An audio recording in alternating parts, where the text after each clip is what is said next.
Aboriginal and Torres Strait Islander viewers should exercise caution when watching this program, as it may contain images of deceased persons. As we mark the Anzac centenary this year, we should also acknowledge and remember the part played by Indigenous servicemen and women. Aboriginal people have contributed in every Australian conflict over the last century, yet many have done so without the recognition they deserve. John Schnaars runs a non-government organisation that is helping honour West Australian Indigenous war veterans. My name is John Schnaars and I'm President of Honouring Indigenous War Graves, and what we do is we honour the Aboriginal veterans who fought overseas during the First and Second World War and every war since then, for the way they were treated after they came home. I started researching my uncle's service records when I had been in the army a few years, and I'd come back from Vietnam and Malaya, and I needed to find out a little bit more about what they actually did and the units that they belonged to. We were looking into the history of the Mallard family and where they were involved within the military. Uncle Alf, or Uncle Jack as we all call him, he was involved in the Second World War, and he served with the 2nd 32nd Australian Infantry Battalion and was buried in the cemetery in Northampton, where in the last few years Johnny Schnaars has placed a headstone on his gravesite. Yeah, once we put the headstones in place, then I organise a program for the family, put the songs together. Many Vietnam veterans come along, get community members together, people come along and take part.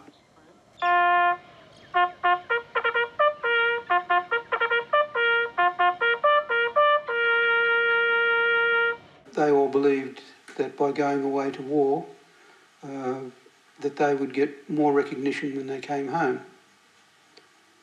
because in those days Aboriginal people were not recognised as citizens of Australia. When they came home, they were treated like dirt. They'd been away fighting for a country that they had no rights in. He was not able to join his friends at ceremonies for Anzac Day, which they all went to.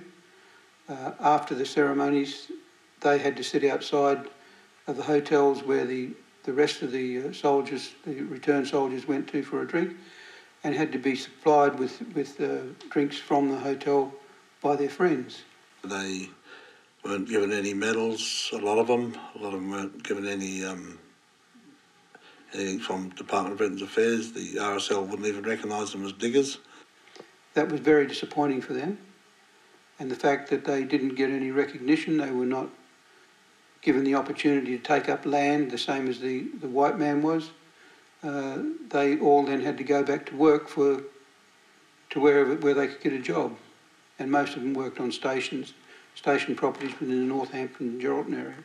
Well, the reason why they were treated differently was because of the colour of their skin. They were black, and the government believed they were heathens and not even human beings, even though some of these men, when they went away to war, they were leading white men into battle. For the families to have their loved ones recognised the way we do it 105% to honour them, because I say if we can't do it 105%, then we don't do it at all, because if we don't do it that way, then we're not honouring the memory, we're dishonouring the memory. Well, it's great to be recognised and to be seen, and his service was being recognised, and that people going into the graveyard can see that that person was just not a number but a name, and who gave service to his country for the things that they did way back during the Second World War. But it's taken a long time.